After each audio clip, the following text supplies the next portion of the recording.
মুসলমানদের সাথে চলাফেরা ছিল, কিন্তু মুসলমান আমি দেখতে পারতাম না। আমি প্রায় 22 বছর পূজা করেছি, গাছের পূজা, মাছের পূজা, ওয়াল পূজা, দেওয়াল পূজা, কালী পূজা, লক্ষ্মী পূজা, যত প্রকার পূজা আছে। যেহেতু আমি হিন্দু সন্তান ছিলাম, আমি তখন জানতাম যে এটাই আমার ধর্ম। আসসালামু আলাইকুম বন্ধুরা, আজকে আমাদের সাথে উপস্থিত আছে একজন মুসলিম ভাই। আজকের এই ভিডিওতে আমরা জানবো ওনার ইসলাম গ্রহণের কাহিনী, এবং উনি যে ইসলাম গ্রহণ করেছিলেন এই বিষয়ে অনেক অলৌকিক কিছু বিষয় রয়েছে যা আসলে সচরাচর ঘটে থাকে না। আর ওনার যে ব্যাপারগুলো সেগুলো জানলে ইনশাল্লাহ আমাদের যারা হিন্দু ভাই বোন আছে তাদের আসলে ইসলাম গ্রহণের ব্যাপারে উৎসাহ অনেক বেশি বৃদ্ধি পাবে। চলুন আজকে আর কথা না বাড়িয়ে আমাদের এই মুসলিম ভাই কীভাবে ইসলাম গ্রহণ করলেন, আল্লাহ তাআলা ওনাকে কী কী বরকত দিয়েছিলেন সে বিষয় সম্পর্কে এখন থেকে জানা শুরু করি। ইন্নাল হামদুলিল্লাহ নাহমাদুহু ওয়া নুসাল্লি আলা রাসূলিহিল কারীম, আম্মা বাদ, ফাআউযু বিল্লাহি মিনাশ শাইতানির রাজীম, বিসমিল্লাহির রহমানির রহিম, রব্বিশ ইশরাহ লি সাদরি ওয়া ইয়াসসির লি আমরি ওয়াহলুল উকদাতাম মিন লিসানি ইয়াফকাহু কওলি। আসসালামু আলাইকুম ওয়া রাহমাতুল্লাহি ওয়া বারাকাতুহু। আলহামদুলিল্লাহ, মহান রাব্বুল আলামিন আল্লাহ তাআলা আমাকে দুজুগের পথ থেকে বাঁচিয়ে সিরাতাল মুস্তাকিমের রাস্তা ধরিয়ে দিয়েছেন, অর্থাৎ ভেস্তের রাস্তা ধরিয়ে দিয়েছেন। আল্লাহ তাআলার এই শুকরিয়া, আল্লাহ তাআলার এই দয়ার শুকরিয়া আদায় করে শেষ করা যাবে না। আল্লাহ তাআলা আমাকে যে কতটা কঠিন পথ থেকে হেদায়েত দিয়েছেন, আজকে যদি আল্লাহ তাআলা হেদায়েত না দিত তাহলে আমার জন্য দুর্যোগ অবধারিত ছিল। মহান রাব্বুল আলামিনের কাছে কি বলে কৃতজ্ঞতা প্রকাশ করব, কীভাবে শুকরিয়া আদায় করব, সে ভাষা খুঁজে পাচ্ছি না। আল্লাহ তাআলার কোনো রহমতেরই শুকরিয়া আদায় করে শেষ করা যাবে না। তো আলহামদুলিল্লাহ, আমি কেন ইসলাম গ্রহণ করলাম সেই পরিচয় দেওয়ার আগে আমার ফ্যামিলি স্ট্যাটাসটা একটু বলতে চাই। যে আমার পূর্বের নাম ছিল রণজিৎ কুমার ঘোষ, আমার পিতার নাম দুলাল চন্দ্র ঘোষ, আমরা 6 ভাই 1 বোন। আমাদের বাড়ি নারায়ণগঞ্জের ফতুল্লাহ লালপুরে। তো আমাদের বাবা নারায়ণগঞ্জের লালপুরে বিল্ডিং করে, অর্থাৎ 4 তলা করে উপরে একটা মন্দির করেছেন, 5 তলা, 6 ভাইকে 6টা ফ্ল্যাট দিয়েছেন। আর আমাদের ব্যবসা বাণিজ্য আছে, যেমন নারায়ণগঞ্জের ফতুল্লার রেল স্টেশনের কাছে ফ্যাক্টরি আছে, শিবু মার্কেট, নারায়ণগঞ্জের শিবু মার্কেটের পরে লামাপাড়া ওইখানে ফ্যাক্টরি আছে। তারপরে নারায়ণগঞ্জের নিতাইগঞ্জে ডাইলের আড়ত, খাজা এন্টারপ্রাইজ এবং ডাইলের ফ্যাক্টরি ভাড়া নিয়ে চালায়। তারপরে নিতাইগঞ্জে জায়গা কিনেছে, চাঁদপুর হাজীগঞ্জে ফ্যাক্টরি আছে শেয়ারে। তারপরে সেখানে জায়গা কিনেছে বাবুরহাটে। তারপরে মুন্সিগঞ্জ কমলাঘাটে ফ্যাক্টরির জন্য জায়গা কিনেছে ব্যবসা করার জন্য। তারপরে ঢাকা সাতপুরে গাড়ি চলে। ময়মনসিংহের হিরোইনপুরে জায়গা আছে। বিভিন্ন সম্পত্তি ধন সম্পদ আল্লাহ তাআলা দিয়েছে। তো আলহামদুলিল্লাহ, তো এত সম্পদ থাকার পরেও আমি কেন ইসলাম গ্রহণ করলাম? তো আমি যখন ক্লাস 4-এ পড়ি তখন থেকে আমি খুব ধর্মভীরু ছিলাম। মুসলমানদের সাথে চলাফেরা ছিল, কিন্তু মুসলমান আমি দেখতে পারতাম না। কারণ আমাদের গ্রামের কিছু মুসলমান ছিল, তাদের আচার ব্যবহার খুব খারাপ ছিল। আসলে যারা মুসলমান তারা খারাপ নয়, যারা নামের মুসলমান, যারা আসলে ইসলাম বুঝে না, এখন ইসলাম সম্বন্ধে যাদের গভীর ধারণা নেই, তারাই একটু খারাপ আচরণ করতো। এই জন্য আমি ছোটোবেলা থেকে মনে করতাম যে আসলে মুসলমান খারাপ। আসলে মুসলমান খারাপ না, যারা নামের মুসলমান। তো যাই হোক, আমি ওই সমস্ত কারণে ছোটোবেলায় তত বুঝতাম না, তো এই জন্য মুসলমান দেখতে পারতাম না। তো আমি তারপরেও তাদের সাথে, মুসলমান বন্ধুবান্ধবদের সাথে বিভিন্ন মাহফিলে যেতাম। সেখান থেকে এসে আবার নিজের ধর্ম ঠিকই পালন করতাম। ছোটোবেলায় আমি সিংহাসন পূজা দিতাম। আমার বোনকে আমি বেশি একটা দিতে দিতাম না, সকালে দুপুরে সন্ধ্যায় আমি পূজা দিতাম। তো ক্লাস 4-এ থাকা অবস্থায় আমার একটা শারীরিক সমস্যা দেখা যায়, যেই সমস্যার কারণে আমি অনেক অসুস্থ থাকি। তো এইভাবে আস্তে আস্তে বড় হইতে থাকলাম, আর সমস্যাও বাড়তে থাকলো। একটা পর্যায়ে আমি প্রতিদিনই পূজা দেই। যেই দিন স্কুলে যাই হয়তো সেদিন 3 বেলা দিতে পারি না। তো পূজা দিতে দিতে একটা পর্যায়ে আমি চিন্তা করলাম শরীর তো সুস্থ হয় না। তখন আমি এই হিন্দুদের মধ্যে দেখবেন একটা গ্রুপ আছে যারা ব্যাগের ভিতর হাত ঢুকাইয়া হরে কৃষ্ণ হরে রাম জপ করে। এটা অর্থাৎ ব্যাগের ভিতর হাত ঢুকে একটা আঙ্গুল বাহির করে হরে কৃষ্ণ হরে রাম জপ করে। এটা হলো 16 নাম 32 অক্ষর। এই মন্ত্র আমিও জপ করেছি, কিন্তু তাতেও কোনো কাজ হয় না। এটা এমনভাবে জপ করেছি, হাঁটতে, বইতে, উঠতে, চলাফেরা করতে, শুইতে সবসময় জপ করতাম। অর্থাৎ মুসলমানরা বলে জিকির, আমরা বলি জপ, হিন্দুরা বলে জপ করা। তো আমি এটা এত জপ করতাম বা জিকির করতাম যে তাতেও কোনো কাজ হয় না। একটা পর্যায়ে প্রতি শুক্রবারে আমি গীতা পড়তাম। যখন স্কুল কলেজ বন্ধ থাকতো, গীতা পড়ে আমি উপরের দিকে হাত তুলে বলতাম, হে ভগবান, হে শ্রীকৃষ্ণ, তুমি তো জগৎটা তৈরি করছো, সমস্ত মানুষকে তৈরি করছো, তুমি আমাকে তৈরি করছো, আমাকে তুমি সুস্থ করে দাও। আমি অনেক কান্নাকাটি করতাম, কিন্তু আমাকে কোনোভাবে সুস্থ করতো না। তো একটা পর্যায়ে যখন বড় হইতে থাকলাম, আস্তে আস্তে আমি ইন্টার পাস করলাম, ডিগ্রিতে ভর্তি হইলাম, তখন আমি নারায়ণগঞ্জে যখন আসি, তখন আমি এসএসসি পাস করার পরে নারায়ণগঞ্জে চলে আসি। ওই অবস্থায় তখনও সুস্থ হই না। তখন আমি ফতুল্লাতে একটা কোচিং সেন্টার খুলেছি, সেই কোচিং সেন্টার নাম ছিল পার্সিভারেন্স কোচিং সেন্টার। সেইখানে আমার দুইটা বন্ধু ছিল, ফারুক এবং মিজান, তারাও শিক্ষকতা করতো। সেই বন্ধুদেরকে বললাম একদিন যে দোস্ত, তোমাদের ধর্মের একখানা কিতাব আমাকে দাও। তো তারা আমাকে বলল যে তুমি তো মুসলমান দেখতে পারো না, তুমি কি এই ইসলাম ধর্মের কিতাব পড়বা? তখন আমি বললাম যে তোমাদের ধর্মে কি নিষেধ আছে অন্য ধর্মের লোকদের কিতাব পড়া? তখন তারা আমাকে বলল যে না, কোনো নিষেধ নেই, তুমি পড়তে পারো। তখন তারা আমাকে কোরআন শরীফ দেয় নেই, কোরআনুল কারিম না দিয়ে আমাকে দিল মকসুদুল মুমিনিন। যদিও ওই কিতাবে মকসুদুল মুমিনিনে কিছু বেদাত থাকে, তারপরেও কোরআনের আয়াত তো ভুল হইতে পারে না। সেখানে পড়তে পড়তে গিয়ে একটা কোরআনের আয়াত পাইলাম, সেটার নাম হলো আয়াতুল কুরসি। এই আয়াতুল কুরসির নিচে লেখা যে ইহা রোগের মহা ঔষধ, ইহা পড়িলে মানুষের এই অসুখ দূর হয়। তখন আমি দেখলাম আমার অসুখখানার নাম লেখা। তখন আমি ওই আয়াতুল কুরসিখানা, আমি তো আরবি পড়তে পারতাম না, বাংলা উচ্চারণ পড়লাম আর অর্থখানা পড়লাম, আর কি কি উপকার সেটা পড়লাম। পর যেই দিন দিনের বেলায় পড়ছি, সেই দিন রাতের বেলায় আমি সুস্থ হয়ে গেছি। আলহামদুলিল্লাহ, শুকরিয়া আল্লাহ তালার কাছে যে এত বছর হিন্দু ধর্ম পালন করেছি, এত গভীরভাবে অন্ধভাবে। হয়তো আমি আল্লাহর নাম যদি ওইভাবে জপ করতাম, হয়তো আল্লাহ তালা আমাকে আল্লাহর ওলি বানিয়ে দিত। কিন্তু হিন্দু ধর্ম এত গভীরভাবে পালন করছি, এত পালন করার পরে আমার অসুখ সারে নাই। কোরআনের একটা আয়াত পড়ার কারণে আমি সুস্থ হয়ে গেলাম। তখন আমি চিন্তা করলাম যে ইসলাম ধর্মই সত্য, আমি ইসলাম ধর্ম গ্রহণ করব। এই চিন্তা ভাবনা যখন আমি করতেছি, ফিকির করতেছি, এমত অবস্থায় আপনারা জানেন ইবলিশ শয়তান, বড় মাপের শয়তান, সে আমার দিলে ওয়াসওয়াসা দিতে থাকলো। বলো রণজিৎ কুমার ঘোষ, তুমি তো ভুল করতেছো, তুমি কেন হিন্দু ধর্ম ত্যাগ করবা, ইসলাম ধর্ম গ্রহণ করবা? একজন হিন্দু ভুল করতে পারে, লক্ষ হিন্দু ভুল করতে পারে, কোটি কোটি হিন্দু ভুল করতে পারে না। যদি হিন্দু ধর্ম খারাপ হইতো, ভুল হইতো, তাহলে হিন্দু ধর্মে তো জ্ঞানী লোক আছে, তারা কখনোই হিন্দু ধর্ম তারা হিন্দু ধর্ম ভুলে তারা হিন্দু ধর্ম ত্যাগ করতো। তো তুমি তো দেখতেছো অনেক লোক হিন্দু ধর্ম ত্যাগ করে না, তাদের ভিতরে জ্ঞানী লোক আছে। তখন আমি একই চিন্তা করলাম, একজন মুসলমান ভুল করতে পারে, লক্ষ মুসলমান ভুল করতে পারে, কোটি কোটি মুসলমান ভুল করতে পারে না, অতএব ইসলাম ধর্মেও খারাপ না। তাছাড়া ইসলাম ধর্ম যদি ভুল হইতো, মুসলমানরা এত লক্ষ লক্ষ কোটি কোটি মুসলমানরা ইসলাম ধর্মে থাকতো না, তারাও চলে যেত। তাছাড়া ইসলাম ধর্মের কোরআনের একটা আয়াত পড়ার পর আমি সুস্থ হয়ে গেছি, অতএব এই ধর্ম খারাপ হইতে পারে না। এইভাবে যখন শয়তানের সাথে মনে মনে তর্ক বিতর্ক চলতেছে, তখন আমার মনে একটা চিন্তা ভাবনা আসলো যে পৃথিবীর মালিক আল্লাহ হোক আর ভগবানও একজন তো আসে, আল্লাহ হোক আর ভগবান হোক একজন তো আসে। তো আমি আজকে রাত্রে থেকে ওনার কাছেই সাহায্য চাইবো। তো বাবা 6 ভাইকে 6টা ফ্ল্যাট দিয়ে দিয়েছে বিল্ডিংয়ে। আমার ফ্ল্যাটে আমি রাত্রে যখন ঘুমাইতে যাই, ঘুমানোর আগে আমি প্রায় রাত্রে 11টার দিকে বসি, 11টার দিকে বসি, আমি উপরের দিকে হাত তুলে আমি আল্লাহ বলি না, ভগবান বলি না, বলি হে পৃথিবীর মালিক, হে পৃথিবীর সৃষ্টিকর্তা, কোন পথটা সত্য, কোন ধর্মটা সত্য আমি জানি না, যেই পথটা বা যেই ধর্মটা সত্য, সেই ধর্মের কিছু নমুনা বা অলৌকিক ঘটনা আমাকে দেখাও, নিদর্শন দেখাও, আমি সেই পথে চলবো। এইভাবে আমি 10 দিন প্রার্থনা করলাম, কিন্তু আমাকে 10 দিন কিছুই দেখায় নাই রাত্রে। এরপরে 11 দিনের আগের রাত্রে আমি আবার রাত্রে বসলাম, বৈশা আমি আবার অনেকক্ষণ কান্নাকাটি করলাম, প্রায় 12টার কম বেশি হবে, 1-1.5 ঘন্টা হয়তো আমি কান্নাকাটি করেছি, বা আমার সময়টা মনে নেই, আমি কান্নাকাটি করেছি। আমার চিন্তা ছিল যে শিশু বাচ্চা যদি কান্নাকাটি করে, তাহলে গর্ভধারিণী মা তাকে বুকের দুধ দেয়।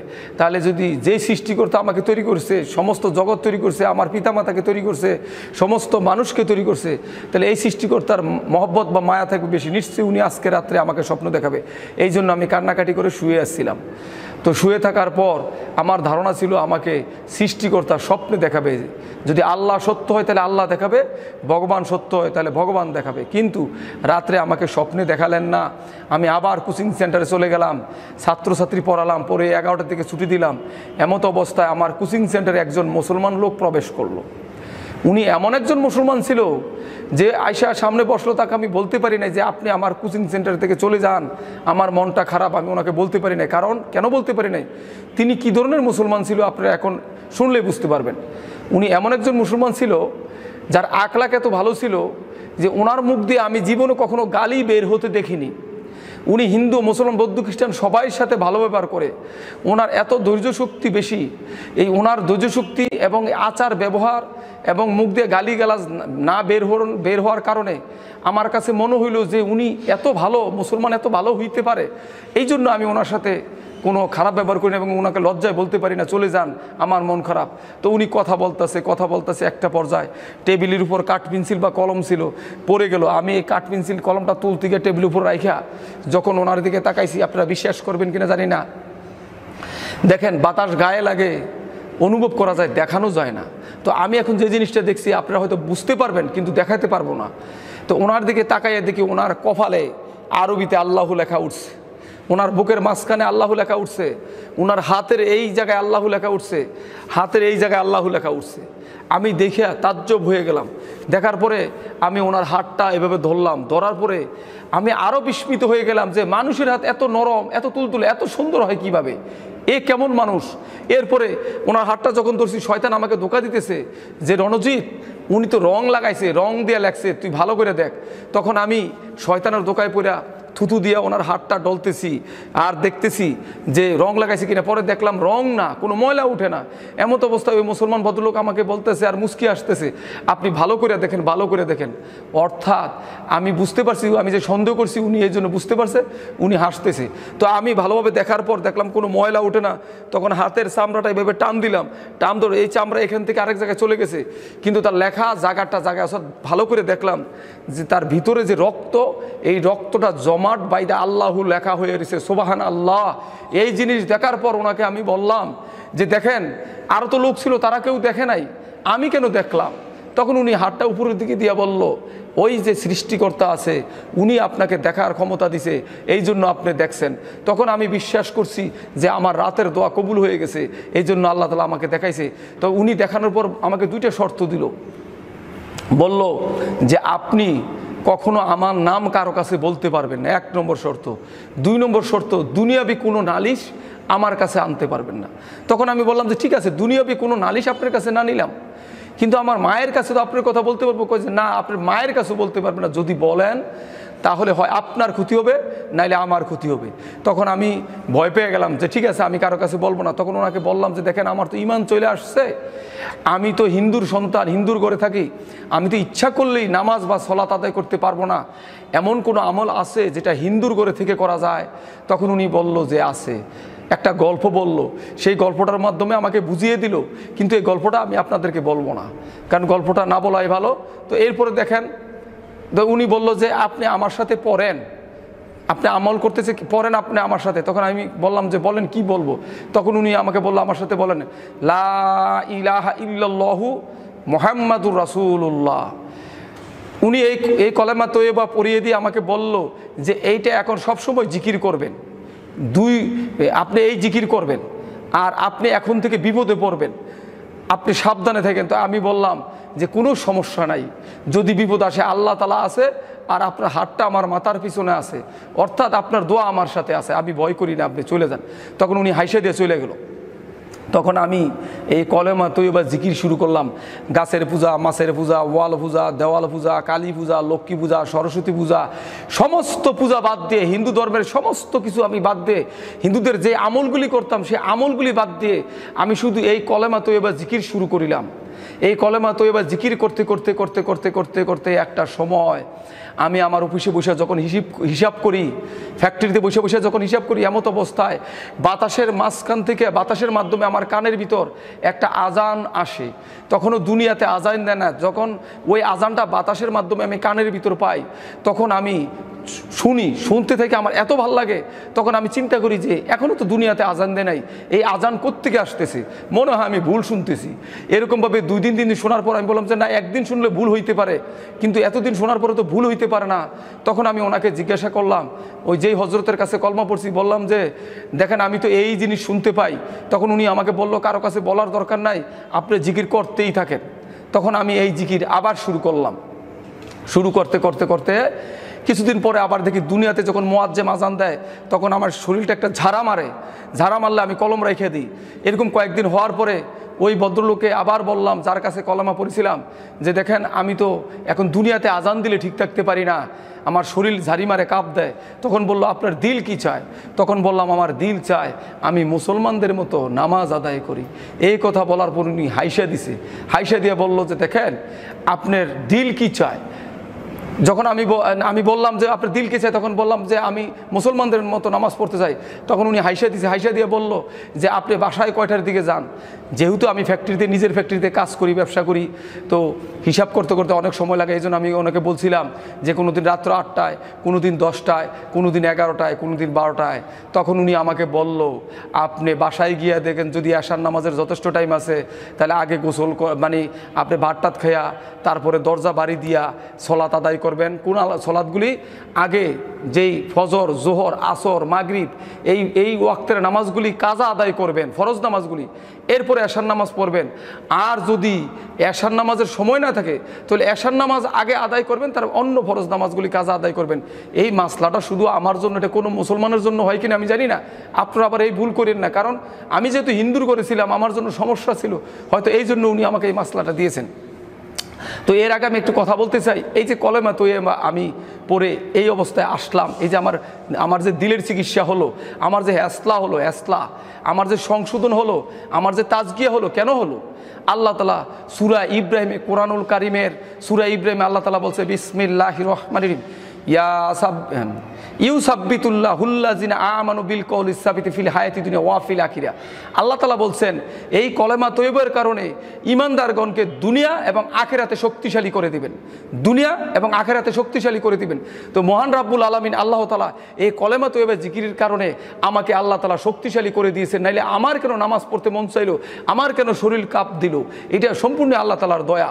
তো আল্লাহ তাআলা এই কোরআনুল কারিমে বইলে দিছে এই কলেমা তৈয়বা সম্বন্ধে। আপনারা এখন তো শুনতে পেলেন, আশা করি আপনারা সবাই এই কলেমা তৈয়বার জিকির করবেন। কারণ আমি কোরআন শরীফ পড়তে গিয়ে কোরআন শরীফে পেয়েছিলাম সর্বোত্তম জিকির, হাদিসে আছে সর্বোত্তম জিকির হলো লা ইলাহা ইল্লাল্লাহ, আর সর্বোত্তম দোয়া হলো সূরা ফাতিহা। তো যাই হোক, এরপরে আমি যখন এই নামাজের অনুমতি উনি আমাকে দিল, আমি বাসায় গিয়ে ফরজ গোসল করে ওযু করে ভাতটাত খেয়ে যখন আমি নামাজে দাঁড়াইলাম, আমি তো তেমন নামাজি না, মুখস্থ সূরা, আমি বাংলা সূরা মুখস্থ করেছি। এই সূরা মুখস্থ করেই আমি যখন নামাজে দাঁড়াইলাম, প্রথম যেদিন সেজদা দিলাম, এর আগে বলে রাখি আমি যখন হিন্দু ছিলাম, লক্ষ লক্ষ টাকা আমাদের ছিল, কোনো কিছুর অভাব ছিল না তেমন একটা, আপনারা জানেন যেগুলি থাকলে মানুষের তেমন একটা সমস্যা না সেগুলি ছিল। কিন্তু আমি হিন্দু থাকা অবস্থায় এত শান্তি, এত কিছু থাকার পরেও আমি দিলে শান্তি পাইতাম না, অস্থির থাকতাম, অশান্তি থাকতাম। 3 দিন 4 দিন মাঝে মাঝে ঘুম হতো না। প্যাথেটিন ইঞ্জেকশনের মাধ্যমে আমি ঘুমাইতাম, প্যাথেটিন ইঞ্জেকশন দিলে আমার ঘুম হতো, মাঝে মাঝে হাতুড়ি দিয়ে মন চাইতো দাঁতগুলি বাইরে ভেঙে ফেলি, এত অশান্তি লাগতো। কিন্তু যখন আমি নামাজে দাঁড়িয়ে আল্লাহ তাআলাকে সেজদা দিলাম, আমার মাথার ভিতর আমি এত শান্তি পেয়েছি, যেটা আমি হিন্দুদের গাছ পূজা, মাছ পূজা, ওয়াল পূজা, দেওয়াল পূজা, লক্ষ্মী পূজা এগুলির ভিতরে তো পাই নাই, টাকার ভিতরে শান্তি পাই নাই, এই নামাজে এত শান্তি পাইছি। এই শান্তি পাওয়ার পর চিন্তা করলাম, তো আমার যে সমস্ত মুসলমান ভাইয়েরা নামাজ পড়েরা আজান দিলে দোকানে বসে থাকে, সেলুনে বসে থাকে, সিগারেট খায়, আড্ডা দেয়, সেই সমস্ত মুসলমান ভাইদেরকে আমি দাওয়াত দিব। তো এই নিয়ত করে আমি মুসলমান ভাইদের দাওয়াত দিতে হলে তো আমাদের তো কিছু শিখতে হয়।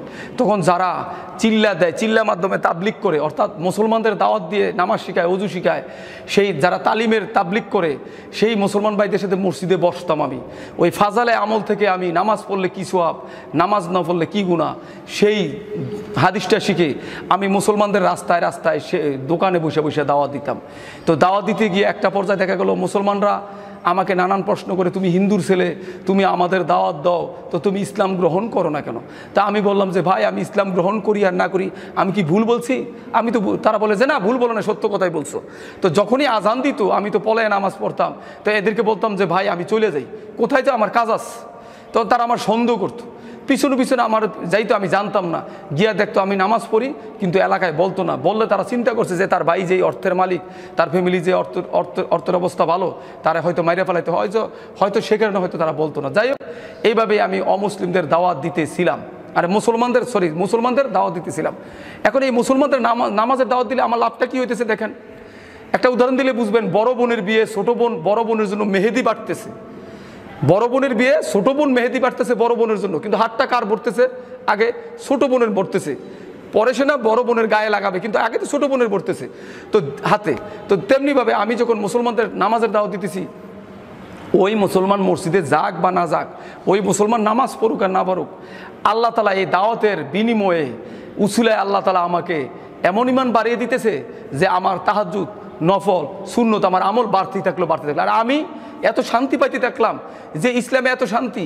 আল্লাহ তালা আমাকে এমনভাবে হেদায়েত দিয়েছেন যে আমি জিন্সের প্যান্ট ছেড়ে আমি পাগড়ি পরি, পাঞ্জাবি পরি, জুব্বা পরি, সুন্নতি পোশাক পরি, ঢিলাঢালা পোশাক পরি। ইসলামে ঢিলাঢালা পোশাকের কথা বলা হয়েছে, ঢিলাঢালা পোশাক পরি। আগে সিগারেট খেতাম, আড্ডা দিতাম, দুষ্টামানি করতাম, ওগুলি সব দূর হয়ে গেল। এবং আমি এই ইসলামে রাসূলের তরিকায় আল্লাহর দিনে আমি যেই শান্তি পেয়েছি, এই শান্তি ত্যাগ করার মতো নয়। এই আমল, ইসলামের আমলগুলি যত বেশি করি ততই আমি শান্তি পাইতেছি।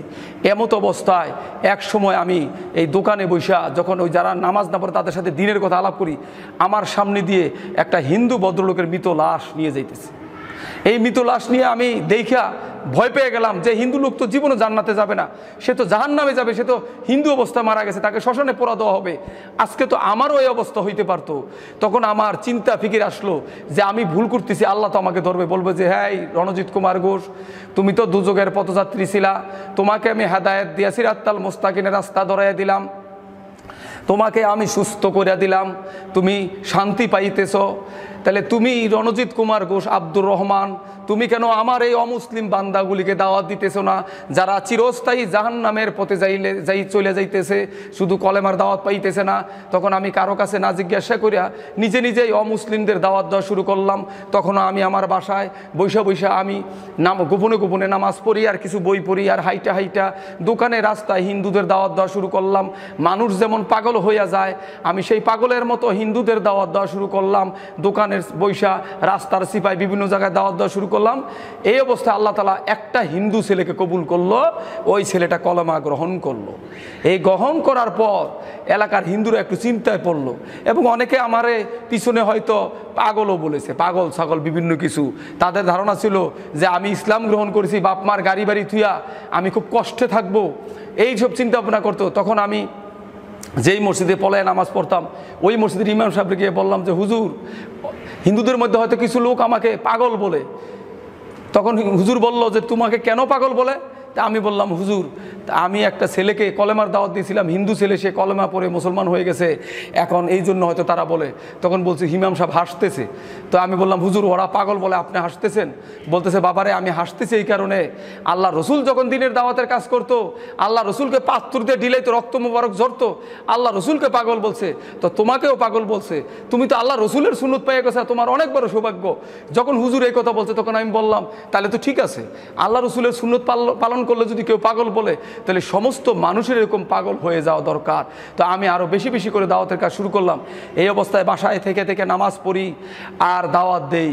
আমার বাসার লোকজন আস্তে আস্তে জানতে পারলো, জানতে পাইরা 3 তলার উপরে আমাকে উঠাইলো, গেট তালা দিয়া 3 তলার উপরে উঠাই আমাকে এমন মাইর দিল যে ডাকাত যেভাবে পিটায় এইভাবে লাত্তি, উষ্টা, কিলঘুষি। তাদের ধারণা আমি অসুস্থ হয়ে যাইতে পারি। আমার মা ঘরের ভিতরে বসে পান খাইতেছিল, তো আমার গর্ভধারিণী মা, এই মা বের হয়ে এসে বলল যে তোরা কি তাকে মেরে ফেলবি? মা যখন পড়ে যেতেছিল বা অসুস্থ, যখন দেখে মার অবস্থা খারাপ হয়ে যেতে পারে, তখন তারা আমাকে ছেড়ে দিল। ছেড়ে দিয়ে মাকে ঘরের ভিতর নিয়ে গেল। তখন আমি ঘরের ভিতর ঢুকে গেলাম। তো তাদের ধারণা ছিল হয়তো আমি অনেক আঘাত পাইছি, কিন্তু আল্লাহর রহমতে আমি তেমন আঘাত পাইনি। বা তাদের হয়তো এরকম ধারণা ছিল আমি বিছানায় পড়ে থাকবো বা আমি আর নামাজ রোজা করবো না, কিন্তু আল্লাহর রহমতে আমি আর বিছানায় পড়ে থাকিনি। আমার দাওয়াতের স্পিড আরও বেড়েছে। যত মার খেয়েছি, যত বাধা বিপত্তি, তত আমার ইমান বেড়েছে। তো এই অবস্থায় আমি দাওয়াতের কাজ করতেছি, বন্ধ হয় না। একটা পর্যায়ে আমার বাবা আমাকে নিয়ে বসলো যে বাবারে, তুই যে এই কাজগুলি করস, আমাদের তো ইজ্জত থাকে না, তুই এগুলি করিস না। তখন আমি বললাম যে বাবা, মাটির মূর্তি নিজেরা বানাইয়া এই মাটির মূর্তির কাছে নিজেরা কপাল ঠেকায় সেজদা দেই, বাবা এইটা যদি ইজ্জত যায়, ইজ্জত থাকে, তাহলে আমাকে যে সৃষ্টিকর্তা বানাইছে আমি তার কাছে মাথা নত করলে ইজ্জত কিভাবে যায়? তখন বাবা আর কোনো কথা বলে নাই, মাও কোনো কথা বলে নাই। এইভাবে দাওয়াত দিতেছিলাম। তো এইভাবে 60টা ছেলে যখন ইসলাম গ্রহণ করে, তখন এলাকার হিন্দুরা একত্রিত হইয়া, আমি খবর পেয়েছি তারা আওয়ামী লীগের নেতার কাছে গিয়েছিল। তো আওয়ামী লীগের নেতার কাছে যাওয়ার পর আওয়ামী লীগের নেতা বলল যে সেই হিন্দু থেকে মুসলমান হয়েছে, সে মানুষকে আল্লাহর পথে ডাকে। আমি মুসলমান, আমি তার বিরুদ্ধে যেতে পারবো না, তার বিরুদ্ধে যেতে পারবো না। আমি যেভাবে শুনেছি সেইভাবে বলতেছি, হয়তো সে আর অন্যভাবে বলছে, তো আমি তার বিরুদ্ধে যেতে পারবো না। যদি আমি তার বিরুদ্ধে তাইলে আমার ইমান থাকবে না। তবে আমি একটা কাজ করতে পারি, যদি সে কাউকে জোর করে মুসলমান বানায় প্রমাণ দিতে পারেন, তাইলে আমরা তার বিচার করব। কিন্তু তারা প্রমাণ দিতে পারে নাই। পরে বিএনপির নেতার কাছে বিচার দিছে। বিএনপির নেতা আমাকে বাসায় ডাকে নিছে, নিয়ে আমাকে বলছে, এই রণজিৎ কুমার ঘোষ, তোমার নাম কি রেখেছো? আমি বলেছি আব্দুর রহমান। এই আব্দুর রহমান, ইসলাম কি তলর আগা দিয়ে আসছে? আমি বললাম, জি না কাকা, ইসলাম তলর আগা দিয়ে আসে নাই। উনি মুরবি মানুষের জন্য ওনাকে কাকা বলেছি, যে কাকা, ইসলাম তো তলর আগা দিয়ে আসে নাই। 200 বছর মুসলমানরা অর্ধ পৃথিবী রাজত্ব করছে। যদি মুসলমান চেষ্টা করতে, একটা বিধর্মী থাকতো না। কিন্তু তারা, ইসলামে এরকম নিয়ম নেই, তারা কখনোই এই ধরনের কাজ করে। তাহলে তুমি কীভাবে দাওয়াত দাও? আমি বললাম, হাইটা হাইটা স্বর্ণের দোকানে, সেলুনে, বিভিন্ন জায়গায় দাওয়াত দিই, বই বিলি করি। তখন হিন্দুরা আমারে গালাগালি করে। তো তুমি কি করো? যখন তারা গালাগালি করে ফোনে বিভিন্নভাবে, তখন আমি আল্লাহ রসুল অনুসরণ করি। কীভাবে অনুসরণ করো? আল্লাহ রসুল নামাজ পড়ে তাদের জন্য দোয়া করছে, তো আমিও নামাজ পড়ে বলি, আল্লাহ, তারা তো বুঝে না, তাদের ভুল হইতে পারে, তারা ভুল বলতেছে, আপনি তাদেরকে ক্ষমা করে দেয়া, তাদেরকে হেদায়েত দিয়ে দেন। এই কথাগুলি বলার পর ওই বিএনপির নেতা আমাকে জড়াইয়া ধরে বলল, বাবারে, আমি বুঝতে পারি নাই, আজকে থেকে তুই হিন্দুদের আমার বাসায় দাওয়াত দিতে পারবি, আর যত টাকা লাগে তুই আমার কাছ থেকে নিবি। আমি চরমোনায় যাই, যারা তোর কাছে মুসলমান হয় তাদেরকে নিয়ে চরমোনায় যাবি আমার সাথে। আমি আজও পর্যন্ত ওনার কাছে যাই নাই কোনো টাকার জন্য, কারণ আমি ওনার কাছে যাইনি, কারণ আল্লাহ তাআলাই সব ব্যবস্থা করবে, কারো কাছে হাত পাতার প্রয়োজন নেই। তো এই জন্য আমি ওনার কাছে যাই না। তাছাড়া উনি রাজনীতি করে, আমি কোনো রাজনীতির লোকের কাছে মাথা নত করতে রাজি না। আজকে যদি ওনার কাছে আমি সাহায্য চাই দিনের কাজের জন্য, উনি আমাকে অন্যরকম প্রস্তাবও দিতে পারে, যা বিভিন্ন কারণে আর অন্য কারণ আছে, আমি যাই নেই। তো যাই হোক, এভাবে দাওয়াতের কাজ করা অবস্থায় একটা পর্যায়ে আমার বাসায় চিন্তা করলো তাকে কোনোভাবেই দমন করা যায় না। তখন তারা আমার ব্যবসা বাণিজ্য বন্ধ করে দিয়েছে, টাকা দেওয়া বন্ধ করে দিয়েছে। কিন্তু আল্লাহর রহমতে আমি দাওয়াত বন্ধ করি নাই। তারপরে আমার খাবার বন্ধ করে দিছে। খাবার যখন বন্ধ করছে, যেদিন থেকে বাসায় খাবার বন্ধ করছে, ওই দিন থেকেই আমি বাইরে হোটেলে খাই। কিন্তু আমার গর্ভধারিণী মাঝে না খেয়ে থাকে আমার জন্য, আমি জানতাম না। 3 দিন পরে আমি বাসায় গিয়ে দেখি আমার এই গর্ভধারিণী মা না খেয়ে 3 দিনে এমন বাঁকা হয়ে রয়েছে, কল্পনার বাইরে। আমি সিঁড়িতে উপরের দিকে উঠছি, উঠে বললাম যে, মা, তুমি এইভাবে গুজা হয়ে বাঁকা হয়ে রয়েছে কেন? তখন আমার মা বলতেছিল, বাবারে, আমার 6টা ছেলে, বাকি 5টা ছেলে যেরকম, তুইও সেরকম, তুই তো আমার গর্বের সন্তান, তোকে ভাত খাবার দেয় না, আমি কিভাবে খাই বল? তখন মা যখন এই অসুস্থ হয়ে যেতেছিল, তখন আমার ফ্যামিলির তারা আমাকে খাবার চালু করে, আমার মাকেও খাবার চালু করে। তখন আমার মাকে, যখন আমাকে খাবার না দিলে আমার মা খাবে না, তখন আমাকে যে খাবারটা, আমি মাকে বললাম যে, মা, তুমি কেন খাইলে না? আমার তো মনে ছিল না, আমি তো হোটেলে খাইতাম। তখন আমাকে খাবার একজন খারাপ লোককে বা কুকুরকে যেভাবে দেয়, খাবারটা রুমের ভিতরে দিয়ে চলে আসতো, আমি কিছু মনে করতাম না, কারণ তারা তো ইসলাম সম্বন্ধে বুঝে না। তারা খুব অবহেলা করে খাবারগুলি দিতে, আমি খাইতাম। এই অবস্থায় দাওয়াতের কাজ করতেছি, একটা পর্যায়ে আরও একটা ছেলে ইসলাম কবুল করার পরে এলাকার হিন্দুরা আমার বাসায় বিভিন্ন রকম কথাবার্তা বলছে। তো বাবা চিন্তা করলো, 6টা ছেলে একটা নষ্ট হয়ে গেছে, তাদের বাধায় আমি নষ্ট হয়ে গেছি, তাদের চিন্তা ধারণা আমি নষ্ট হয়ে গেছি, এই জন্য বলছে তাকে বাসা থেকে বের করে দে। তখন আমার ভাইয়েরা সবাই মিলে মাসোয়ারা করে আমি এশার নামাজ গোপনে পড়ে বাসায় এসে দেখি নতুন তালা গেটে। তখন বাসার নিচতলা এক বৌদি ছিল, ভাড়া থাকতো। বললাম, বৌদি, তালা কেন? বলছে, মেশু তালা দিয়ে দিছে, আমার বাবা তালা দিছে। তো বাবাকে ডাক দিলাম, আসলো, বললো, তুমি আর বাসায় ঢুকতে পারবা না। কেন? তুমি হিন্দুদের টাকা দিয়ে মুসলমান বানাও। আমি বললাম যে, বাবা, মিথ্যা কথা, এটা কখনই সম্ভব না। আমি কাউকে জোর করে মুসলমান বানাই না, আর টাকা দিয়ে মুসলমান বানাই না। আমি টাকা পাবো কোথায় থেকে? তোমরা তো সব বন্ধ করে দিছো। আসলে কেউ কি মানুষকে জোর করে টাকা দিয়ে মুসলমান বানাই? তাই আল্লাহ যাকে হেদায়েত দেয় সেই মুসলমান হয়। আসলে এই কাজটা আমি যতটুকু জানি খ্রিস্টানরা করে, তারা টাকা দিয়ে মুসলমান এবং বৌদ্ধ হিন্দুদের খ্রিস্টান বানায়। কিন্তু ইসলামে আমি এমন কোনো নজিরে আজও পর্যন্ত পাই নাই যে টাকা দিয়ে কাউকে মুসলমান বানানো হয়। শুধু আল্লাহর দিনের দাওয়াত তাদের কাছে পৌঁছানো হয়। আল্লাহ যাদের কপালে হেদায়েত রেখেছে তারাই হেদায়েত পায়। আমার ভাই দিলীপ বাবু অনেক ভালো মানুষ, মানুষকে দান করে, উনি তো হেদায়েত পায় নাই। আল্লাহ তাআলা ওনাকে হেদায়েত দিলে হেদায়েত, কিন্তু আমি খারাপ ছিলাম। আল্লাহ তাআলা আমাকে কেন, কোন কারণে আল্লাহ তাআলা হেদায়েত দিয়েছে আমি জানি না। আল্লাহ তাআলার দয়ায় আমি হেদায়েত পেয়ে গেছি। তাহলে সবাই হেদায়েত পায় না, আল্লাহ তাআলা দয়া করে যাকে হেদায়েত দেয় সেই হেদায়েত পায়। তো যাই হোক, এরপর বলো, ঠিক আছে বাবা, তুমি যাই করো, বাসায় ঢুকতে পারবা না। এমন সময় আমি বললাম যে ঠিক আছে আমার বাসায় ঢুকতে আমার কাপড়গুলি দিয়ে দাও। কাপড় আমার মেজুভাই শিল্পপতি নাইমে আসলো। যখন দেখলাম যে মারামারি করতে পারে মানুষের, এটা লজ্জার বিষয়। তাছাড়া আমি জানি ইসলামে বলছে পিতা মাতার সাথে সদ্ব্যবহার করিও, তো এই জন্য আমি তাদের সাথে খারাপ ব্যবহার না করে আমি কাপড় চুপুরগুলি ছাড়াই চলে আসলাম। আসার সময় বাবাকে বললাম যে বাবা আমি এখন থেকে আপনার নাতিপুতিকেও দাওয়াত দিব। তখন বাবা বললো তোমার যা মন চায় তা করো, কিন্তু আমাদের পরিচয় দিও না। আমি লালপুর এলাকার পাশেই রোশন হাউজিং একটা মসজিদ আছে, ওই মসজিদে যে ইমাম সাহেবের কাছে আমি আমার ঘটনাটা বলছিলাম, আমাকে পাগল বলে, ওই ইমাম সাহেবের কাছে গিয়ে বললাম, উনি আমাকে একটা ম্যাচ ঠিক করে দিল। মসজিদের দোতলায় থাকলাম, ওইখানে থাকা অবস্থায় আমি দাওয়াতের কাজ চালাইতেছিলাম। তো ওই অবস্থায় আর আমি যখন বাসা থেকে চলে আসি তখন আমি মনে মনে চিন্তা করলাম, যা আল্লাহ যা করে ভালোর জন্যই করে। আগে পলায় পলায় মানুষকে ইসলামের দাওয়াত দিতাম, এখন সরাসরি দাওয়াত দেবো। লুকিয়ে লুকিয়ে নামাজ পড়তাম, সরাসরি নামাজ পড়বো। আমি তেমনিভাবে এই মসজিদের ম্যাচে উঠার পর আমি হাইটা সরাসরি স্বর্ণের দোকানে, সেলুনে, বিভিন্ন জায়গায় দাওয়াত দেওয়া শুরু করলাম। ভাই আমার একটা প্রশ্ন, আমি তো কোনো কোরআনে হাফেজও না, কোনো মাওলানাও না, কোনো আমি মুফতিও না, কোনো বুজুর্গও না, কোনো পীর সাহেবও না, আমি হাফিজি মাদ্রাসায় পড়ি নাই, কোনো মাদ্রাসায় পড়ি নাই। আমি জাস্ট ইউনিভার্সিটিতে বাংলা ইংলিশ মিডিয়ামে লেখাপড়া করছি, সাধারণ একটা সার্টিফিকেট হচ্ছে MBA। তো আমি তেমন কোনো বুজুর্গ লোকও না। তাহলে আমার কাছে কেন মানুষ মুসলমান হয়? আমি যেটুক জানি যে সমস্ত প্রশংসা আল্লাহ তাআলার। তো আমি যেটুক জানি যে বুখারী শরীফে একটা হাদিস আছে, ইন্নামাল আমালু বিন্নিয়াত, সমস্ত আমল নির্ভর করে তার নিয়তের উপর। তো আমি নিয়ত করছি আল্লাহ রসুলকে অনুসরণ করে দাওয়াতের কাজ করব। যেমন একটা উদাহরণ দিলে বুঝবেন, আপনি যদি নিয়ত করেন যে আমি পান সিগারেটের দোকান দিব, তাহলে আল্লাহ তাআলা ওই পান সিগারেটের কাস্টমারই আপনার দোকানে পৌঁছাবে আর আপনি এর দ্বারাই চলবেন, আল্লাহ তাআলা আপনাকে চালাবেন। আপনি যদি প্লাস্টিকের ফেরিওয়ালা হন, তাহলে আল্লাহ তাআলা আপনার কাছে প্লাস্টিকের কাস্টমার পাঠাবে। আর আপনি যদি কলেমার ফেরি করেন, অর্থাৎ রাসূলের সুন্নতের কাজ করেন, কলেমার দাওয়াত দেন মানুষকে, তাহলে আল্লাহ তাআলা আপনার কাছে ওই কলেমার কাস্টমার পাঠাবে। তো তেমনিভাবে আমার কাছে আল্লাহ তাআলা এই কলেমার কাস্টমারে পাঠায়। এইভাবে যখন দাওয়াতের কাজ করতেছিলাম, যখন লোকেরা মুসলমান হইতেছিল, তখন চিন্তা করলাম এই দাওয়াতের কাজটা তো বিশাল একটা কাজ। কারণ হাদিসে আছে, কলা রাসূলুল্লাহি সাল্লাল্লাহু আলাইহি ওয়াসাল্লাম মান আসলাম আলা ইয়াদি রাজুল ওয়াহিদুন ওয়াজাবাত লাহুল জান্নাহ, যেই ব্যক্তির হাতে একজন অমুসলিম ইসলাম গ্রহণ করলো তার জন্য জান্নাত ওয়াজিব হয়ে গেল। সুবহানাল্লাহ। তো আমি চিন্তা করলাম তাহলে তো বিশাল কাজ। তাছাড়া কোরআনে বলা আছে সূরা আলে ইমরান 185 নম্বর আয়াতে, বিসমিল্লাহির রহমানির রহিম, ওয়ামাল হায়াতুদ দুনিয়া ইল্লা মাতাউল গুরুর, দুনিয়ার জীবন ধোঁকা ছাড়া কিছু না। তাহলে মুসলমানের জিন্দেগি হবে টুকটাক, আখেরাত হবে ঠিকঠাক। যেমন আল্লাহ রসুল সাল্লাল্লাহু আলাইহি সাল্লাম এবং সাহাবীরা কোনো বাড়ি গাড়ি করে নাই, তারা আখেরাতের চিন্তা করছে, দুনিয়াটা একেবারে টুকটাক করেছে আর আখেরাতের চিন্তা বেশি করেছে। আর আমাদের মুসলমানদেরও এইরকম হওয়া উচিত, সামান্য কিছু চলার জন্য করা, আর আখেরাত যেহেতু দীর্ঘস্থায়ী চিরস্থায়ী, এই জন্য আখেরাতের জন্য কিছু করা। তো এই জন্য আমিও চাইতেছি আখেরাতের জন্য করা। তো আমি কি করলাম যে চিন্তা করলাম নারায়ণগঞ্জে হাইটা স্বর্ণের দোকানে, সেলুনে, বিভিন্ন জায়গায় দাওয়াত দেব। তো উনি বললো যে আব্দুর রহমান তুমি কোথায় যাচ্ছ? আমি বললাম নারায়ণগঞ্জের হিন্দুদের দাওয়াত দিব।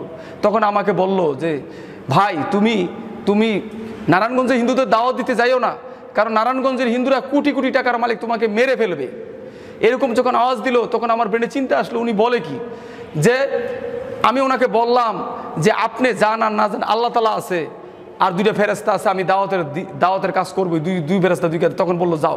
তাছাড়া যাবো না কেন? আপনারা চিন্তা করেন, আল্লাহর রসুল সাল্লাল্লাহু আলাইহি সাল্লাম যখন মক্কা মদিনায় কাজ করেছে তখন কি হয়েছিল? অন্ধকার যুগ ছিল, আইএমএ জাহলিয়াত। তখন মক্কায় 360টা মূর্তির পূজা হইতো এবং মেয়েদেরকে উলঙ্গ করে তওয়াফ করাইতো, কন্যা সন্তানকে জীবিত কবর দিত অপমান মনে করিয়া, এবং মেয়েদের মাসিক পবিত্র মনে করে খাইতো, নাউজুবিল্লাহ। ওই সময় আল্লাহ রসুল সাল্লাল্লাহু আলাইহি সাল্লাম দিনের দাওয়াতের কাজ করছে, কোনো সমস্যা হয় নাই। আর আমরা যদি বাংলাদেশে শতকরা 95 জন বা 92 জন মুসলমান সরকারের খাতায় এখনও যদি বলি হিন্দুরা আমাদেরকে মেরে ফেলবে, বৌদ্ধরা আমাদেরকে মেরে ফেলবে, তাহলে বুঝতে হবে আমাদের ইমানের কমতি আছে।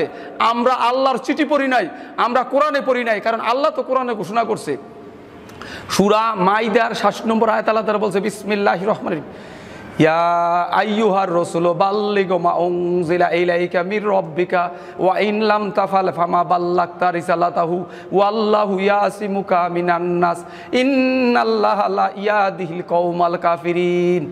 আল্লাহ তাআলা বলছে, হে রাসূল আপনি পৌঁছে দিন আল্লাহ পাকের পক্ষ থেকে আপনার প্রতি যা অবতীর্ণ হয়েছে। যদি এরূপ না করেন তাহলে আল্লাহ তাআলার পয়গাম আপনি কিছুই পৌঁছালেন না। আল্লাহ তাআলা আপনাকে মানুষের হাত থেকে রক্ষা করবেন, নিশ্চয়ই আল্লাহ তাআলা কাফেরদের পথ প্রদর্শন করেন না। এই যে আল্লাহ বলল নিশ্চয়ই আল্লাহ তাআলা আপনাকে মানুষের হাত থেকে রক্ষা করবেন। ধরেন আমি একটা মুসলমানকে নামাজের দাওয়াত দিলাম, সেই লোক আমাকে কি মারবে? মারবে না।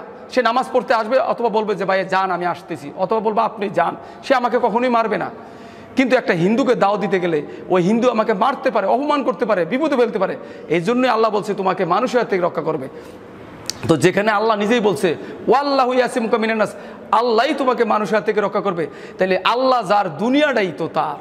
আর যেহেতু আল্লাহ আমার পক্ষে আছে, আল্লাহ আমাকে সাহায্য করবে, আমি আর ভয় পাই নাই। এইভাবে দাওয়াত দেওয়া শুরু করলাম, এই হিন্দুরা মুসলমান হইতে থাকলো। এইভাবে যখন হইতেছে তখন আমি চিন্তা করলাম এই দাওয়াতটা তো আমি হাইটা দাওয়াতে, এই দাওয়াতটা কীভাবে ছড়ানো যায়। তখন আমি আবার নামাজ পড়া, আমি যতটুকু জানতাম যে মুসলমানদের মধ্যে 73টা ভাগ হবে, 73টা ভাগ। তো কোনটা শহীদ হল আমি জানি না। তো আমি 2 রাকাত নামাজ পড়ে আমি জানি যে আগের সাহাবিরা একটা জুতার ফিতার জন্য আল্লাহর কাছে সাহায্য হয়েছে নামাজ পড়া। তো আমি কি করছি, নামাজে দাঁড়িয়ে গেছি, নামাজ পড়ে বলছি হে আল্লাহ রাব্বুল আলামিন, মুসলমানদের মধ্যে 73টা ভাগে কোনটা শহীদ দল আমি সেটা জানি না, যেই দলটা হক সে হক দলের সাথে আমাকে মিশিয়ে দেন। তখন আল্লাহ রাব্বুল আলামিন কিছুদিন পরে আমাকে মান্ডার শেষ মাথায় ইসলামী দাওয়া ইনস্টিটিউটের প্রধান মুফতি জুবায়ের আহমেদের সাথে আমাকে পরিচয় করে দেয়। ওনার কাছে যাওয়ার পর উনি দেখলাম উনি শুধু মুসলমানকে দাওয়াত দেয় না, উনি মুসলমান, হিন্দু, বৌদ্ধ, খ্রিস্টান সবার জন্য কাজ করে। আল্লাহ রসুলও সেটাই করেছিল, আল্লাহ আর জুবায়ের সাহেব এই কাজই করে। তখন ওনার কাছ থেকে আমি এই তালিম নেই। তার আগে একটা কথা না বললে হয়, তারও আগে আমি যখন ইসলাম গ্রহণ করার পর দাওয়াতের কাজ করতেছিলাম, আমার পুরো ঘটনা মনে নেই। আমি বাসায় চলে গেছিলাম, আবার বাসায় চলে যাওয়ার পর বাপ মার সাথে যখন মিলে গেলাম তখন আমি নামাজ রোজা প্রায় বন্ধ হয়ে গেছিল। এমত অবস্থায় আমি অভাবের তাড়নায় টেনশানে বিভিন্ন কারণে তারপর আমার বিরুদ্ধে একটা মামলা হয়েছিল। তখন বাপ মার সহযোগিতায় আমি আবার বাসায় চলে গেছিলাম। তো বাসায় যাওয়ার পর নামাজ রোজা আমার কমে গেল, আমি নামাজ রোজায় মন দিতে পারি না, আমাকে শয়তান ধোঁকা দিল। এমত অবস্থায় বাসায় বৈশা বৈশা পিস টিভিতে ডাক্তার জাকির নায়েকের লেকচার দেখি। এই ডাক্তার জাকির নায়েকের লেকচার দেখার পর উনি কিভাবে বিধর্মীদের দাওয়াত দেয় আমার অন্তরে খুব প্রেরণা জাগলো। এরপরে ডাক্তার জাকির নায়েক যখন কনসেপ্ট ক্লিয়ার করলো, সমস্ত ধর্মের আলোচনার পরে উনি যখন কনসেপ্ট ক্লিয়ার করে দিল ইসলামই একমাত্র সত্য ধর্ম, তখন আল্লাহ তাআলা আমার ইমানকে এত মজবুত করে দিল, আমার মনে হয় আমার শরীরের মাংস, শরীর, ধোর, মাথা আলাদা হয়ে যাবে, কিন্তু ইসলাম থেকে আল্লাহর রহমতে আমাকে কেউ সরাতে পারবে না। তখন এই ডাক্তার জাকির নায়েকের দাওয়াতের পর আবার আমি এই দাওয়াতের কাজ শুরু করলাম, যখন আমার বাসা থেকে বের করে দিল। এরপরে চিন্তা করলাম আমি এভাবে হাইটা দাওয়াত দেই, তো এই দাওয়াতের কাজটা তো একার সীমাবদ্ধ রাখা ঠিক না। জুবায়ের ভাইকে বললাম যে ভাই আমি মসজিদে আলোচনা করতে চাই। আগে আলোচনা করছিলাম, করতেছি কীভাবে, যেমন উনি বললো তুমি আমার সামনে বয়ান দাও। তখন আমি ওনার সামনে বয়ান দিলাম, উনি একটা কথা শিখিয়ে দিল, উনি খুব খুশি হলো যে ঠিক আছে আপনি চালান। দেন আমি মসজিদে ফরজ নামাজের পড়ার পর প্রায় ওয়াক্তে বিভিন্ন মসজিদে বিভিন্ন এলাকায় গেলে আমি উঠে দাঁড়ায়া বলছি ভাই একটা এলান শুনি, আমি একজন নমুসলিম, আমি কোনো সাহায্যের জন্য আসিনি, কিভাবে মুসলমান ভাইদের আমলি দাওয়াতের সাথে সাথে অমুসলিমদের কলেমার দাওয়াত দিতে হয় সেই বিষয়ে কিছু ইমানি কথা বলবো, এবং আমি কেন মুসলমান হইলাম সে বিষয়ে কথা বলবো। এইভাবে যখন কথা বলতেছিলাম তখন বিভিন্ন মসজিদে আলোচনা করার পরে এখন কিছু লোকেরা দাওয়াতের কাজ শুরু করছে। তো আলহামদুলিল্লাহ অনেকেই মুসলমান হইতেছে। এই নারায়ণগঞ্জকে আপনারা দোয়া করবেন একদিন আল্লাহ তাআলা নূরগঞ্জ বা নবীগঞ্জে পরিণত করবে ইনশাআল্লাহ। যে মক্কায় মূর্তি পূজা হইতো সেখানে আল্লাহ রসুল দিনের দাওয়াতের কাজ শুরু করার পর এই মূর্তি বের হয়ে এখন সেখানে ইবাদত করা হয়, নামাজ পড়া হয়, আল্লাহর দিনের কাজ করা হয়। এই নারায়ণগঞ্জও একদিন দিনের শহর হয়ে যাবে, যেখানে মূর্তিগুলি বের হয়ে যাবে, হিন্দুরা মুসলমান হয়ে যাবে, সেই নারায়ণগঞ্জ নূরগঞ্জ বা নবীগঞ্জ হয়ে যাবে ইনশাআল্লাহ। আমরা মানুষকে দিনের দাওয়াত পৌঁছাই, জোর করি না, এভাবে দাওয়াত দিতেছিলাম। একটা পর্যায়ে এইভাবে যখন মুসলমান হইতেছিল তো বিভিন্ন রকম সমস্যা আমাকে সৃষ্টি করতেছিল, কিন্তু কোনো সমস্যায় আমাকে বাধা হয়ে দাঁড়ায় না। যত সমস্যা হয় আল্লাহ তাআলা এহসান করে দিছে, আল্লাহ তাআলা সমস্যাগুলি দূর করে দিয়েছে। এইভাবে দাওয়াতের কাজ করতেছিলাম আর এখনও করতেছি। তো আমার মুসলমান ভাইদের প্রতি কিছু আবেদন থাকবে যে দেখেন আমি ইসলাম গ্রহণ করার আরও কিছু কথা ছিল, সেগুলি না বলে আমি সংক্ষিপ্ত করলাম যে কিছু কথা বলার জন্য মুসলমান ভাইদের উদ্দেশ্যে। খ্রিস্টানরা বাংলাদেশে মুসলমানদের খ্রিস্টানের দাওয়াত দিতেছে, অমুসলিমদেরকে দাওয়াত দিয়া এবং মুসলমানদেরকে দাওয়াত দিয়া, যেমন হিন্দু, বৌদ্ধ, মুসলমান এদেরকে দাওয়াত দিয়া তারা খ্রিস্টান বানিয়ে ফেলতেছে এবং ওই তাদেরকে টাকা দিতেছে, গরু দিতেছে, ঘর তুলে দিতেছে, যারা শিক্ষিত তাদেরকে চাকরি দিতেছে। আপনারা যান রাঙ্গামাটি যান, পার্বত্য চট্টগ্রাম যান, দিনাজপুর যান, ঠাকুরগাঁও যান, এই সমস্ত এলাকায় দেখতে গেলে পাবেন ওইখানে আমাদের ভাইয়েরা কাজ করতেছে। কিন্তু তারা যদি টাকা দিয়ে কাজ করতে পারে, তাহলে একটা ছেলে যখন হিন্দুর থেকে মুসলমান হয়, বৌদ্ধর থেকে মুসলমান হয়, তাহলে যে এলাকায় মুসলমান হইলো সে এলাকার মুসলমানরা অনেক লোক আছে কোটি কোটি টাকার মালিক। তাহলে সমস্ত লোকেরা সমস্ত বাড়িগুলি যদি আমরা 100 টাকা 50 টাকা করে তুইলা যখন সেই ছেলেটা মুসলমান হয়ে চলে আসে, সব কিছু হারাইয়া ফেলে, তখন তাকে আমরা একটা ব্যবস্থা করে দেওয়া উচিত। নতুবা সে তার তো ইমান ওরকম হয় না, তাবলিগে গেলে চিল্লা দিলে কোরআন পড়লে তার ইমান শক্ত হবে, কিন্তু প্রাথমিক আমাদের তাদের সহযোগিতা করতে হবে। কারণ নাইলে সে মসজিদে মসজিদে যদি ভিক্ষা করে, তাহলে এর জন্য মুসলমানদের দায়িত্ব বহন করতে হবে। কারণ আর কেউ করবেন না কেন? আল্লাহ তাআলা কোরআনে ঘোষণা করছেন, সূরা মুহাম্মদের 7 নম্বর আয়াতে আল্লাহ তাআলা বলছেন, বিসমিল্লাহির রহমানির রহিম, ইয়া আইয়ুহাল্লাযিনা আমানু ইন তানসুরুল্লাহা ইয়ানসুরুকুম ওয়া ইউসাব্বিত আকদামাকুম।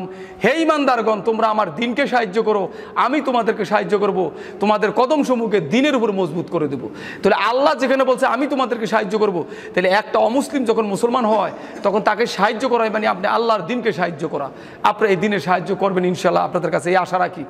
আর একটা কথা হচ্ছে, আপনারা যে কথাটা না বললে না হয়, হিন্দুদের আপনারা অনেকে দাওয়া দিতে চান না, বৌদ্ধদের দাওয়া দিতে চান না। বলেন কি যে ভাই আমরা ঠিকই হইলি, আমরা মুসলমানরা ঠিক হইলেই দাওয়া তো দেওয়া লাগবে না, এমনি অমুসলিমরা মুসলমান হয়ে যাবে অনেকে। তো আল্লাহ রসুল তো ঠিক ছিল, উনি তো ব্যাঠিক ছিল না। আল্লাহ রসুলের মতো মানুষ আর পৃথিবীতে আসবে না, উনি শেষ নবী। তো আল্লাহ রসুলও তো বলতে পারতো আমি ঠিক আছি, আমরা 1 লাখ দেখে সব মানুষ মুসলমান হয়েছে, আমার দাওয়াত দেওয়া দরকার নেই। আল্লাহ রসুল কি কাজ করছিল? আল্লাহ রসুল এই কাজ করে নাই। আল্লাহ রসুলের 1 লাখ দেখেও মানুষ মুসলমান হয়েছে, আল্লাহ রসুল হাইটা হাইটা দাওয়াত দিছে। তো আমাদের এই কাজ করতে হবে, আমাদের 1 লাখ ঠিক করতে হবে মুসলমানদের এবং অমুসলিমদের দাওয়াত দিতে হবে। যদি আমরা বলি অমুসলিমদের দাওয়াত দেওয়া ঠিক হবে না, আমাদের 1 লাখ ঠিক হলে, তাহলে আল্লাহ রসুলের হাদিসকে অমান্য করলেন। কারণ প্রতি শুক্রবারে ইমাম সাহেব খুতবা বলে, খয়রুল করুনি করনি সুম্মাল্লাহ জিনা ইয়লনম সুম্মাল্লাহ জিনা ইয়লনম, সর্বোত্তম যুগ আমার যুগ, তারপরের যুগ, তারপরের যুগ, তো 3টা যুগ সর্বোত্তম। তাহলে আপনারা যদি বলেন যে আমরা ঠিকই দাওয়াত দিব, কবে ঠিক হবেন? আল্লাহ রসুল কি পরের যুগের কথা সর্বোত্তম বলছে? এই জন্য ওই আশায় বসে থাকা যাবে না, আমাদের দাওয়াত দিতে হবে। এখন বলবেন যে ঠিক আছে ভাই আমরা যে দাওয়াত দেবো, যদি আমরা দাওয়াত দিতে গেলে মারা যাই, কোনো সমস্যা নেই। যদি অমুসলিমকে দাওয়াত দিতে চান, আল্লাহ আবার কোরআনে ঘোষণা করছে সূরা নিসায়, বিসমিল্লাহির রহমানির রহিম, ওয়ালা তাসাবানাল্লাযিনা কুতিলু ফি সাবিলিল্লাহি আমওয়াতান বাল আহিয়াউন ইনদা রাব্বিহিম ইউরজাকুন। আল্লাহ তাআলা বলেছেন, যাদেরকে আল্লাহ পাকের রাস্তায় হত্যা করা হয়েছে তাদেরকে মৃত মনে করো না, বরং তারা জীবিত, স্বীয় প্রভুর নিকটবর্তী, তাদেরকে রিজিক প্রদান করা হয়। তাহলে আপনি হিন্দুদের বৌদ্ধদের দাওয়াত দিতে গেছেন, আল্লাহ তাআলা যদি ওই হিন্দুরাতে আপনার মৃত্যু লেখে থাকে, তাহলে আপনি তাদের দাওয়াত না দিলেও আপনি খাটের তলে লুকিয়ে থাকলে তারা এসে মারবে, কারণ আল্লাহ লিখে রাখছে। আর আপনি যদি দাওয়াত দিতে গিয়ে হিন্দুদের হাতে মারা যান, বৌদ্ধদের হাতে মারা যান, তাহলে তো আপনি শহীদ হয়ে গেলেন। আপনি দেখেন আগের সাহাবীদের লাশ যদি এখন তোলানো হয়, তাহলে এতদিন পরে, এত বছর পরে এখনো মনে হয় যে এই মাত্র মারা গেছে, তারা তো শহীদ হয়েছে, তা আমরা শহীদ হলে অসুবিধা কি? এরপরে দেখেন আমাদের এই দাওয়াতের কাজ চালাতে হবে। বার্মায় দেখেন, আমি শুনেছি বার্মায় এক আল্লাহর ওলি গিয়া বলছিল, এই বার্মার মুসলমানরা তোমরা বার্মার বৌদ্ধদের ইসলামের দাওয়াত দাও, নাহলে এই দেশে থাকতে পারবে না। দেখেন কত বছর পর আজকাল বার্মার মুসলমানরা মাইর খাইতেছে। তো আমরাও বাংলাদেশের মুসলমানরা মাইর খাইব যদি আমরা এই কাজ না করি। কারণ কি? আল্লাহ কোরআনে ঘোষণা করছেন সূরা আলে ইমরানের 110 নম্বর আয়াতে, কুনতুম খায়রা উম্মাতিন উখরিজাত লিন-নাস আমরুনা বিল মারুফ ওয়া তানহাউনা আনিল মুনকার ওয়া তুমিনুনা বিল্লাহ। আল্লাহ তাআলা বলছে তোমরাই শ্রেষ্ঠ উম্মত। তাহলে এখন প্রশ্ন হলো, মুসা নবীর উম্মত শ্রেষ্ঠ না মহানবী সাল্লাল্লাহু আলাইহি সাল্লামের উম্মত শ্রেষ্ঠ? নিশ্চয়ই মহানবী সাল্লাল্লাহু আলাইহি সাল্লামের উম্মত শ্রেষ্ঠ। তাহলে আল্লাহ বলছে তোমরাই শ্রেষ্ঠ উম্মত, তোমাদেরকে বের করেছে মানুষের কল্যাণের জন্য, তোমরা মানুষকে সৎ কাজে আদেশ করবে, অসৎ কাজে নিষেধ করবে। তাহলে আমরাই শ্রেষ্ঠ উম্মত। তাই আমরা মানুষের কল্যাণের জন্য ডাকবো। তাহলে মানুষ কি শুধু মুসলমান? মানুষ তো হিন্দু, বৌদ্ধ, ইহুদি, খ্রিস্টান সবাই। তো আরেকটা কথা বলি, দেখেন যদি হিন্দুদের প্রশ্ন করা এই কোরআন নবী কার, হিন্দুরা বলবে এই কোরআন নবী মুসলমানের, আমাদের বেদ, গীতা, রাম, সীতা, লক্ষণ, সরস্বতী ইত্যাদি। খ্রিস্টানরা বলবে কোরআন নবী মুসলমানের, আমাদের বাইবেল যীশুখ্রিস্ট। বৌদ্ধরা বলবে কোরআন নবী মুসলমানের, আমাদের গৌতম বুদ্ধ ত্রিপিটক।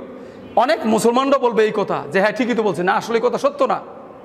হিন্দুরা যেমন বেত কিনা লাল সালু দিয়ে পেঁচাইয়া সুমা দিয়া কপালে লাগায় তাকের উপর ওয়ার্ডের উপর টিভির উপর সিংহাসনের ভিতরে রেখে দিছে আর সকাল সন্ধ্যা পূজা দিছে আর তুলসী পাতা দিছে জোয়ার দিছে কিন্তু বেদ পড়ে নাই যার কারণে হিন্দুদের এই জ্ঞান খোলে নাই ব্রেন খোলে নাই হিন্দুরা সঠিক সত্য জানতে পারে নাই তেমনিভাবে আমাদের মুসলমান ভাইয়েরও এই কোরআন শরীফ কিনা লাল সালু দিয়ে পেঁচাইয়া সুমা দিয়া দুই চোখকে লাগায় তাকের উপর ওয়ার্ডের উপর টিভির উপর রেখে দিছে স্টার জলসাতে টিভিতে নাটক দেখে বিভিন্ন কিস্সা কাহিনীর ওয়াজ শুনে অথচ এই আল্লাহর সিটি পড়ে নাই যার কারণে মুসলমানরাও ভুল পথে যেতেছে কারণ এবার দেখেন আসলে কোরআন কি সকলের জন্য না শুধু মুসলমানের জন্য আল্লাহ তাআলা সূরা বাকারার 185 নম্বর আয়াতের আল্লাহ তাআলা বলছেন বিসমিল্লাহির রহমানির রহিম শাহরু রমাদান আল্লাযী উনজিলা ফীহিল কুরআনু হুদাল লিন্নাস ওয়া বানাতি মিনাল হুদা ওয়াল ফুরকান এই কোরআন শরীফ নাজিল করা হয়েছে বরকতময় রমজান মাসে সকল মানুষের হেদায়েতের জন্য তাহলে এই সকল মানুষ কি শুধু মুসলমান না হিন্দু বৌদ্ধ সবাই তাহলে এই সকল মানুষ হিন্দু মুসলমান বৌদ্ধ খ্রিস্টান সবাই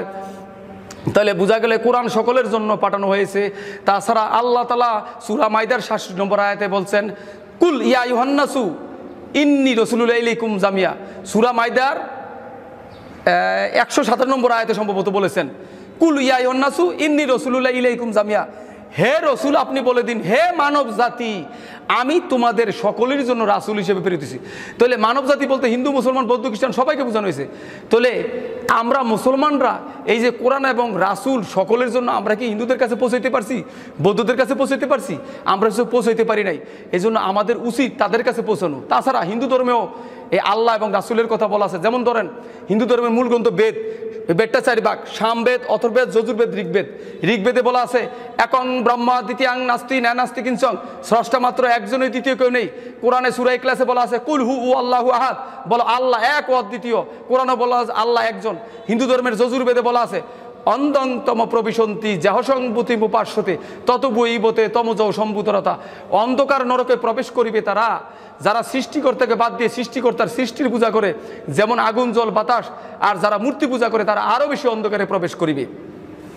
তেমনি তাহলে তাদের ধর্মে মূর্তি পূজা বা শিরিক করা নিষেধ। তো আল্লাহ তাআলা কোরআনে ঘোষণা করছেন ইন্নাল্লাহা লা ইয়াগফিরু আইয়ুশরাকা বিহি ওয়া ইয়াগফিরু মা দুনা যালিকা লিমান ইয়াশা। আল্লাহ বলছে আমি শিরিকের পাপ কখনোই ক্ষমা করিব না, এছাড়া অন্য যে কোনো পাপ ইচ্ছা হলেই ক্ষমা করে দিতে পারি। শিরিকের পাপ কি? আল্লাহকে বাদ দিয়া গাছের পূজা, মাছের পূজা, পীর পূজা, মাজার পূজা, অথবা আল্লাহর সমকক্ষ মনে করে, আল্লাহর পুত্র মনে করে নাউজুবিল্লাহ এই তাদেরকে পূজা করা, এটা কখনোই আল্লাহ ক্ষমা করবে না। তাহলে দুনো ধর্মেই পূজা করা নিষেধ। তো এরপরে আল্লাহ তাআলা বলছেন সূরা আলে ইমরানের 19 নম্বর আয়াতে বিসমিল্লাহির রহমানির রহিম ইন্নাদ দীনা ইনদাল্লাহিল ইসলাম, আমি আল্লাহর কাছে একমাত্র মনোনীত ধর্ম ইসলাম। সূরা 85 নম্বর আয়াতে আল্লাহ তাআলা বলছেন 85 নম্বর আয়াতে ওয়া মাই ইয়াবতাগি গায়রুল ইসলামি দীনান ফালা ইয়াকবালা মিনহু ওয়া হুয়া ফিল আখিরাতি মিনাল খাসিরিন। যদি কোনো মানুষ ইসলাম ছাড়া অন্য কোনো ধর্ম পালন করে বা অবলম্বন করে তা কখনোই গ্রহণ করা হবে না, পরকালে সে ক্ষতিগ্রস্তদের অন্তর্ভুক্ত হবে। অতএব ইসলাম ছাড়া সমস্ত ধর্ম বাতিল হয়ে গেছে, ইসলাম ছাড়া অন্য ধর্ম কোনো পালন করলে আল্লাহ গ্রহণ করবে না। তাছাড়া হিন্দু ধর্মের কিছু মন্ত্র আছে, যেমন তাদের ধর্মে বলা আছে হোতার মিন্দ্র মহাসুরিন্দ্রা অল্ল জ্যৈষ্ঠং পরমং ব্রহ্মণং অল্ল অল্লাম অল্ল রাসুল মোহাম্মদ রকং বর্ষ অল্ল অল্লাম আদলাং বুকমকন লাল লিখাতকম। আরেক জায়গায় বলা আছে লা ইলাহা হরতি পাপম ইল্ল ইলাহা পরম পাদম জন্ম বৈকুণ্ঠ অপিনতিত জবিনা মোহাম্মদম। লা ইলাহা হরতি পাপম, আল্লাহ তাআলাই পাপ মুক্ত করে, পাপ ক্ষমা করে। ইল্ল ইলাহা পরম পদম, আল্লাহর কাছে আশ্রয় নয় প্রকৃতির আশ্রয়। জন্ম বৈকুণ্ঠ অপিনতিত জবিনা মোহাম্মদম, যদি বৈকুণ্ঠে বা স্বর্গে যেতে চাও তাহলে মোহাম্মদের দেখানো পথ অনুসরণ এবং অনুকরণ করো। এটা হিন্দুত্ব ধর্মে লেখা। আর কোরআনও আল্লাহ তাআলা বলছে কুলিন কুনতুম তুহিব্বুনাল্লাহ ফাতাবিহুনি ইউহিব্বুকুমুল্লাহ ওয়া ইয়াগফিরু লাকুম যুনুবাকুম ওয়াল্লাহু গফুরুর রহিম। এটা সূরা আলে ইমরানের 31 নম্বর আয়াত। আল্লাহ তাআলা বলছে হে রাসূল আপনি বলে দিন তোমরা যদি আল্লাহ তাআলাকে ভালোবাসো তাহলে আমি রাসূলকে অনুসরণ করো, আল্লাহ তাআলা তোমাদের গুনাহগুলি ক্ষমা করবেন, তোমাদের ভালোবাসবেন। তাহলে হিন্দু ধর্মে আল্লাহ রাসূলকে মানতে বলা হয়েছে, ইসলাম ধর্মে আল্লাহ রাসূলকে মানতে বলা হয়েছে, আর অন্যান্য ধর্মে আল্লাহ রাসূলের কথা বলা হয়েছে। তাহলে আল্লাহ রাসূলকে মানা ছাড়া কেউ জান্নাতে যেতে পারবে না ইসলাম গ্রহণ করা ছাড়া। অর্থাৎ সারা বিশ্বের মানুষের তরিকা হলো আল্লাহ রসুলের তরিকা, আর ইসলাম হলো সকল মানুষের জীবন ব্যবস্থা ধর্ম, এছাড়া কোনো উপায় নেই। আর হিন্দু ভাইরা যদি জানতে চায় যে ভাই আপনি যে মন্ত্রগুলি বলছেন সেই মন্ত্রগুলি আমরা কোথায় পাবো, আপনাদের বেদে আছে, বিভিন্ন ধর্মে আছে। তাছাড়া আমি ভারতের মাওলানা কালিম সিদ্দিকী এবং আমাদের মুফতি জুবায়ের আহমেদ ভাইয়ের সাহায্য নিয়ে একটা বই লিখেছি, যে বইটার নাম দিয়েছি আমি হিন্দু সনাতন ধর্মে কল্কি অবতার বা অন্তিম অবতার, এই বইটার নাম দিয়ে সত্যপথের দিশা। এই বইটা আপনারা আমার নাম্বারে যোগাযোগ করলেও পাবেন, এবং ইউটিউবের চ্যানেলে যে এই সাক্ষাৎকারটা ছাড়বে ওনার নাম্বারে যোগাযোগ করলে পাবেন, কারণ এই বইটার ভিতরে অনেক কিছু দেওয়া আছে। এবং আপনারা যে মূর্তি পূজা করেন, সেই মূর্তি পূজার বিষয়ে আমি স্বামীবাগ ইস্কন মন্দিরে গিয়েছিলাম, ওনারা কি জবাব দিয়েছে সেইটার উত্তর আমি দিয়েছি, ওনারা আমাকে সঠিক উত্তর দিতে হবে। রামকৃষ্ণ মিশনে গিয়েছিলাম। তো আপনারা এই গুরুদের উপর নির্ভর না করে আপনারা বইগুলি পড়েন, বেদ পড়েন, গীতা পড়েন, কোরআন পড়েন। কোরআন শুধু মুসলমানের জন্য না, সকল মানুষের জন্য। কোরআন বাংলায় দেওয়া আছে, আপনারা কোরআন পড়েন, আপনাদের জ্ঞান খুলে যাবে। আপনারা সত্যপথ যাচাইয়ের জন্য কোরআন পড়েন। বেদ আমার, কোরআন মুসলমানের, এইভাবে না। বেদটাও আমার না, কোরআনও আমার না, বেদও আমার, কোরআনও আবার, এভাবে পড়েন। আল্লাহ তাআলার কাছে সাহায্য চান যে আমি সঠিক পথ পেতে চাই, আল্লাহ তাআলা আপনাকে সঠিক পথ দেখাবেন। আর এই বইটা আপনারা কিনে পড়ার চেষ্টা করবেন, অথবা আমাকে ফোন দিতে পারেন। অনেক হিন্দুরা আমাকে ফোন দেয়, যেমন ভারতের বিহার থেকে একজন লোক ফোন দিয়ে আমার কাছে কলমা গ্রহণ করেছে, উনি বাংলাদেশে আসতে চাইতেছেন, এরকম অনেক জায়গার থেকেই ফোন দেয়। তো আমার মোবাইল নম্বর হচ্ছে 01947382301, 01947382301। ইনশাল্লাহ আপনারা এই নাম্বারে যোগাযোগ করবেন। আর অনেক কথা বলেছি, যদি কারো মনে কষ্ট পেয়ে থাকেন আল্লাহর হস্তে আমাকে ক্ষমা করবেন, আমি আপনাদের কাছে ক্ষমা প্রার্থী। আর আমার কোনো ভুল হলে আপনারা অবশ্যই ফোন করে আমাকে জানাবেন, আমি সংশোধন করে ইনশাআল্লাহ। আলহামদুলিল্লাহ। প্রকাশ থাকে যে আমি আরেকটা বিষয় জানাতে চাই, যে আমার ফ্যামিলির লোকজন আগে কট্টরপন্থী ছিল। যদি তাদেরকে কেউ প্রশ্ন করতো আপনার ভাই তো ইসলাম গ্রহণ করেছে, বলতো ওরা পাগল হয়ে গেছে, ওর ব্রেনের সমস্যা আছে, বিভিন্ন কথা হয়তো তারা বলতো। এখন আর বলে না, কারণ ওই মুসলমানরা তাদেরকে বলে যে ভাই উনি তো পাগল হলে সালাগা দিয়ে চলতো, ল্যাংটো হয়ে হাঁটতো, উলঙ্গ হয়ে হাঁটতো, কিন্তু নামাজ পড়ে ভালো ভালো কাজ করে। এখন ওনারা কথাটা ঘুরাইছে যে আসলে তো শিক্ষিত ছেলে, ও যেটা ভালো মনে করে সেটা বুঝছে, সেটাই চলে গেছে। এখন তারা নমনীয় হয়ে চলে আসতেছে, নমনীয় হয়ে গেছে, এবং তারা এখন আর বিরোধিতা করে না। আপনারা সবাই দোয়া করবেন তারা যেন হেদায়েত পেয়ে যায়। তাছাড়া আমার যে বিবি, আগের বিবি, সে ঢাকা ইউনিভার্সিটি থেকে মাস্টার্স করা, সে সোনালী ব্যাংকের অফিসার, সে নারায়ণগঞ্জের কর্পোরেট শাখায় আছে। সেই ইসলাম গ্রহণ করেনি, করার কথা হয়তো ছিল, তাকে দাওয়াত দিয়েছিলাম, নরম হয়ে গিয়েছিল, কিন্তু আমাকে যখন বাসা থেকে বের করে দেয় সেও চলে যায়। সে এখনও চাকরি করতেছে সোনালী ব্যাংকে, প্রায় 70,000 টাকার কাছাকাছি বেতন পায়। সরকার তাকে 85 লক্ষ টাকা লোন দিয়েছে, নারায়ণগঞ্জ টোকিও প্লাজা ফ্ল্যাট কিনেছে। তাকে বলেছিলাম লোক দিয়ে তুমি বিয়ে বসে যাও, সে বিয়ে বসতেছে না হিন্দু ছেলেদের কাছে। হয়তো আল্লাহ তাআলা তাকে হেদায়েত দিতে পারে, আপনারা সবাই দোয়া করবেন। আর আমার আপন ফুফাতো বোন, মানে পিসাতো বোন, চাঁদপুর থেকে ফোনে আমি তাকে কলমা পড়িয়েছি। আমার এক দূরসম্পর্কে ভাগ্নি আছে নারায়ণগঞ্জে, সে মুসলমান হয়েছে, অনেকেই মুসলমান হইতেছে। আপনারা দোয়া করবেন যাতে এই দিনের দাওয়াতের কাজ চালাইতে পারি। সকল মুসলমানদের বলবো আপনারা অমুসলিমদের দাওয়াত দেন। অমুসলিমদের দাওয়াত দেওয়া ফরজে কেফায়া, কোনো কোনো ক্ষেত্রে ফরজ। খ্রিস্টানরা যেভাবে দাওয়াতের কাজ করতেছে, আমি বাইদি ভাই শুনেছি তারা 2050 সালের মধ্যে বাংলাদেশকে নাকি খ্রিস্টান রাষ্ট্র বানিয়ে ফেলবে, আমি শুনেছি। তো আমরা কি চাই মুসলমানরা এই দেশ খ্রিস্টান রাষ্ট্রে পরিণত হোক? আমাদের বুকের তাজা রক্ত দেব, আমরা এই দেশকে খ্রিস্টান রাষ্ট্রে পরিণত দেব না। আমরা আসেন সবাই আল্লাহর দ্বীনের দাওয়াতের কাজ করি, আল্লাহ আমাদেরকে সাহায্য করবে। আমরা এই দ্বীনের দাওয়াতের কাজ করি। আমরা চাই যে সকল মানুষ শান্তির ছায়াতলে আসুক, ইসলামের ছায়াতলে আসুক, সকল মানুষ পরকালে মুক্তি পাক। আল্লাহ তাআলা সবাইকে ব্যস্ত নসিব করুক, সবাইকে হেদায়েত দিক, আমিন। এই বলে আমি আমার আজকের কথা শেষ করছি। আপনারা সবাই দোয়া করবেন। ও আখিরি দোয়ানা আনিল হামদুলিল্লাহি রব্বিল আলামিন।